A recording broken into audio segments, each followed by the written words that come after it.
we're standing in the storage room at the National Museum of Asian Art in Washington, D.C. We're looking at a bronze sculpture, this beautiful image of Buddha seated on a lotus throne, surrounded by kind of mandorla or halo of flames. And we have the 24 Buddhas of the past ringing the pedestal. The 24 Buddhas of the past remind us that Shakyamuni, the historical Buddha that we're looking at, is only the most recent Buddha. It's got this lovely green patina that tells us that this was at one point buried. The sculpture was found in southern Vietnam among a group of 7 bronze sculptures, some Hindu deities, a ritual bell, a yogini. They all share one thing in common. They were part of the Khmer Empire that had its heartland near Angkor Wat in northern Cambodia. The Khmer Empire reached its greatest extent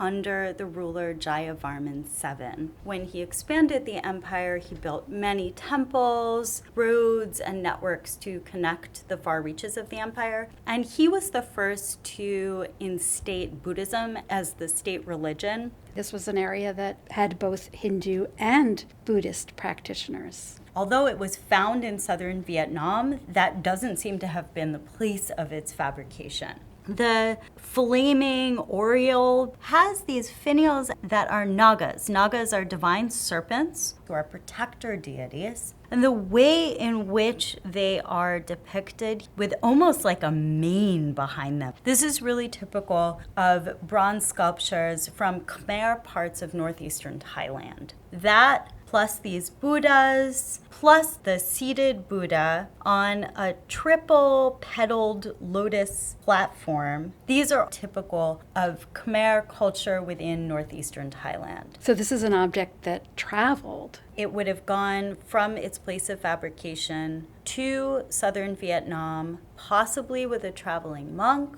possibly as part of an expedition that expanded the empire. It's likely that it traveled during Jayavarman VII's time when the territory of the Khmer Empire expanded to its greatest extent and southern Vietnam became at least peripherally under the control of the Khmer dynasty. So we're seeing Buddha at a specific moment under the Bodhi tree. This is a moment of his enlightenment or his extended meditation. He's got both hands in his lap. His legs are crossed. He's holding a lotus bud or a jewel in his hand. And at the moment of his enlightenment, he takes that right hand and points down and touches the earth. And that would be the sign of him reaching enlightenment. He has a crown, he has lotus bud earrings, he's wearing some jewelry. It would have been buried likely at the time when Khmer power over that region started to become uncertain. So perhaps that motivates someone to bury these objects for safekeeping. Throughout South and Southeast Asia, there has been a historical practice of burying valuables in times of uncertainty. In this context, it is very likely that the bronzes from various temples in the area were collected and ritually buried in a semi-permanent encasement. Over time, the memory dies with the people. And many centuries later, a farmer might be digging in their field and strikes something hard, and out comes a cache of bronzes. And in this case, it was actually a French forest ranger who was digging in a mound and came across this particular group of objects.